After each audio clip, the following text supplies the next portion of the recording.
Hi, everyone. Welcome to another exciting edition of Words, Images, and Worlds. On this episode, delighted to be talking with author John Fram, and we're talking about the third book in his publishing life, The Midnight Knock. John, welcome. Thank you for coming.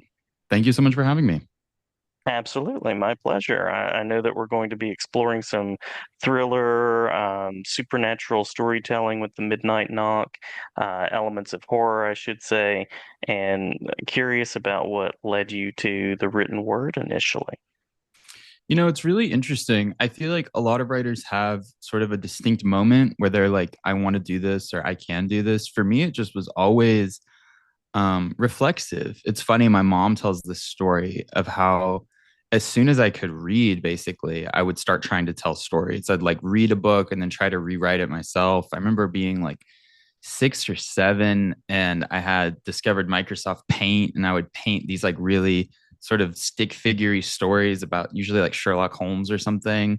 It was interesting. So I don't really have a good answer. It's just been this sort of innate, I don't know, this like innate desire to entertain or something. I can't really. I wish I had a better answer for that because I've wondered myself, like, why did this just sort of drop into my lap?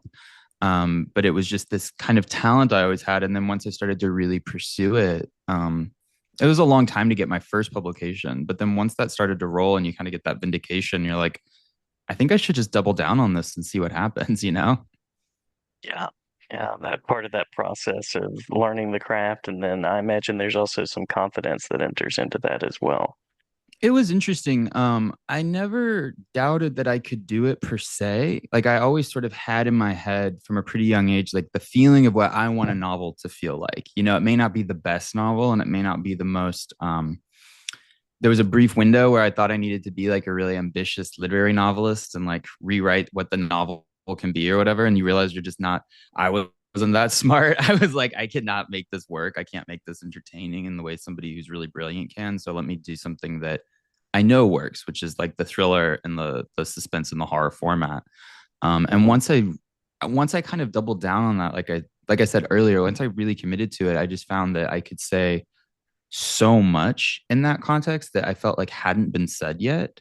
It's really interesting if you introduce like especially queer characters or people who are sort of sidelined in regular books, if you center them in these scarier narratives, it's just really like it's amazing what that does to alter the story. It like really gives you these new ideas. So yeah, I think for me, it was like once I realized I could put characters I've never seen as heroes before on the middle of a page, a lot of the confidence did start to come because I was like, this feels special. But yeah, Yeah. there was a long gap in the wilderness there where you're just alone in a room writing on a legal pad, not knowing what the heck you're doing. So you always had this vision in your head of what it should be, but you have no idea how you're going to get there. Yeah, yeah. And now this is the third book in your path so far, and I know that you have more on the way, more in mind. What was the creative spark for the Midnight Knot? Midnight Knock was really, it kind of goes back to my second book.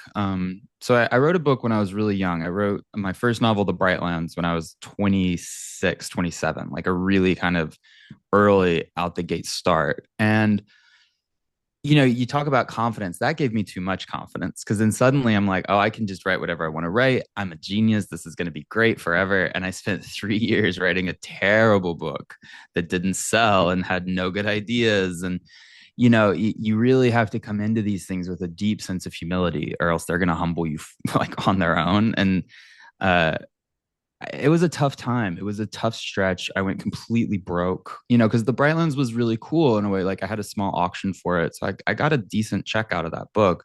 That's a life changing thing when you're 27, but it can go to your head really quickly in a way that's not very helpful. And then, especially that book was a COVID novel. So it didn't have sort of the big launch my publisher expected. There's just a lot of like various pressures get put on you, I think, when you're that age. And then somehow along the way, I was like, oh, I'm up a creek. Like, I have really screwed up here. I have no money, no book to show for it. And I had to kind of go back, start from the basics. And then I was able to write No Road Home relatively easily. Like, it was kind of like once I stopped thinking about what it was supposed, like, how I should write like for a particular market or for a particular audience. And when I went back to writing a book for my own pleasure, basically, and Hmm. doubling down on how can I enjoy this and have the most fun with it, I wrote that book. That book sold, and that had this incredible sense of like a second chance. Like it felt like a lifeline in a way to get my career going again. And so that was really heavy on my mind when I was thinking about what my third book should be.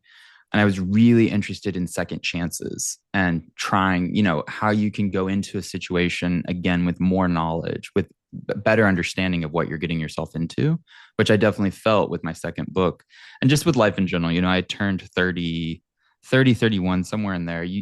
I'm nowhere near smart, but you start to get a little bit of a grasp on things, or at least you start to figure out how your life works, I guess, or how you work best. So I just had all this new knowledge, all this new just this excitement to try something fresh and to have and so much gratitude that I had that opportunity. And so this book, The Midnight Knock, it's about a group of people who are all stranded in a like little motel in the West Texas desert. And if you've never been out there, I mean, it is the emptiest place you can imagine. It is very, very, very big. The speed limit on the highway is like 85 and everybody's going 100 just because it takes a long time to get anywhere. And it's brutally cold in the winter. And this is very interesting atmospheric place that I'd been there as a kid and it really haunted me. And all of these people who are stuck here, they're all trying to start their lives over. They're all trying to get a second shot at things that haven't worked out for them.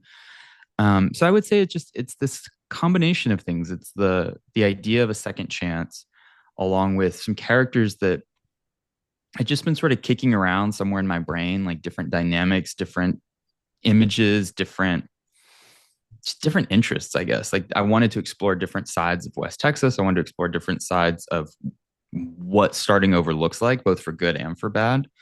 And then once I had this conceit of a group of people trapped in a motel, and if they don't solve a murder by midnight, they're all going to die. I was like, that's such a bizarre, like almost like hokey twist. Like there's got to be something more to this. And so it was just a lot of fun to play with these sort of big ideas, these big archetypes, and wrap it up in this like very, very, very scary book. Yeah, yeah, no. You mentioned the way you keep characters at the forefront. How do you go about balancing that along with elements of thriller and mystery as well as horror? I wish I had a good answer because it's a lot of trial and error. So if you can tell me, it would save me a lot of time on book four. It always starts with way too much character and way too much plot. I mean, my first draft for this book, I mean, you can tell. I mean, it's a pretty dense book. I think it's going to be about 450 pages in hardback, maybe 420. My initial manuscript was like almost 600 pages. It was this massive Oh, brick of a book, right? Because it had so much I was trying to say. And I've learned that it's fine to run long with your first one. You can always cut back. It's much better to have too much and get rid of it versus realize you're kind of thin on the ground and, oh God, what am I going to do about that? So I don't have a really good way to do it the first time through. What I have learned um, just on like a craft level. So when I lived in New York City in my mid 20s, I got to work with this company that designed escape room games, like those like live action games where you get locked in a room and you have to solve puzzles. And I'd played a lot of video games and stuff growing up, and so I had a decent grasp on like what makes a fun game, and also how to try to tell a story that way. And it was a really, really good, almost like writer's apprenticeship. I worked with them for about a year, and I learned so many good lessons. And one of the great lessons is that you can actually hold people's interest for quite a while to get them into a mood, to get them into a world. As long as they're curious about what's going on, you can hold their interest for a bit. But as soon as the mystery or the puzzle starts in earnest, basically like once you have a dead body, like in a murder mystery, that is going to be people's main focus, and you need to respect that. Like no amount mm, of great writing is going to should come between the reader and the mystery that they're trying to solve. So what I learned is that you don't want to be overindulgent, but you can push the reveal of a body to page 60, 70, 80 if your characters are interesting enough and the predicament they're in is interesting enough.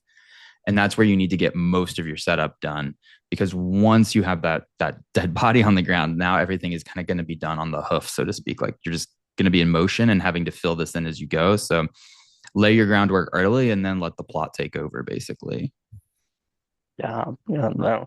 Uh, has your creative process changed as you've gone through, as you've learned more about horror craft?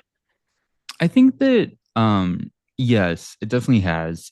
It I don't think the goal of writing should be efficiency, but I do find that I have gotten more efficient as I've gotten more experience at it. Um, I used to write everything longhand, like completely front to back longhand, which is not a bad way to work, especially early on, because it allows. I'm a really rapid typist, like I can type a ton of words a minute, but writing slows you down. Like even a fast handwriter, you're moving at like a third of the speed that you would on a keyboard, and it forces your brain to sort of slow down, and it gives you the time to consider options and really consider what you're doing here. Versus with writing, you can just kind of be like, on typing, you can just sort of shoot out 4 pages, but have you really thought about them, and I think early on it was really useful for me to do that. And then there is a lot of healthy revision that goes into the transcription from the handwritten page to the screen, like the computer screen. And I do still write most of my stuff. I'll do about a third of it by hand just because it's useful. I find it useful to get into a book that way. But I Mhm. don't feel the need to do it all by hand anymore. I do a lot more editing on the page or on the screen. So I used to just be one of those people who was so anxious that, like, again, I always had the confidence I could do it, but I had no idea how. And so it was this weird mix of like delusion and neurosis. And so the neurosis would always be like, you need to write as fast as possible and get to the end as quickly as possible. And I think that when you're a young writer, that is really hard to do. Getting that first draft is really hard, of your first book. Now I have the confidence. If I'm still working on it after about a month, I know that it's a good book, or it's at least it's a good enough book to work on, and you're going to get it done. So take the time every day to read over yesterday's work and make changes. Take the time to make notes. Take the time to really consider what you're doing. And like this happened with a book. I finished a draft of a book this week actually, and I wanted to get it done last week, but I realized that sort of the penultimate scene right before the big action just wasn't working. And when I was younger, I would wait until I was done and then do a lot of heavy lifting trying to rewrite the last 50 pages. Versus now, I'm like, no, yeah, you want to get to the fun part, but you should really get this set up because you're going to be a lot happier with it if you do the job now versus kicking it down the road. So I'd say I'm a much better sort of reviser as I go. And I also kind of had to be because now I have deadlines, which is a great problem to have, but it is a real problem. You don't have all the time in the world like you do when you're 26. Yeah, yeah. If I'm a listener out there and if I want to find out more about your work and more about the book Midnight Knock, anywhere that you would direct me to go. Yeah, absolutely. So Instagram is where I post most of my stuff. That's john.fram. You can also reach out to me through my website, johnfram.com. I have a newsletter sign up on there where I'll be posting more tour dates and stuff like that. I don't know. You probably won't see. Oh, no, sorry. I just emailed my like website girl to build the website page out. And I just realized, and she's like, oh, I won't get it done until next week. But now it's like, we're going to be airing this. So you can cut all of this. Basically, It's okay. johnfram.com. Johnfram.com. Great place to start. Sounds great. Sounds great. I've been fortunate to see a galley copy of the book. I've enjoyed it a great deal and appreciate all that you've shared about your process and really interesting going from sort of the handwritten page to the screen and interesting balance of character and suspense. So I appreciate what you do. Thank you so much. This has been such a pleasure.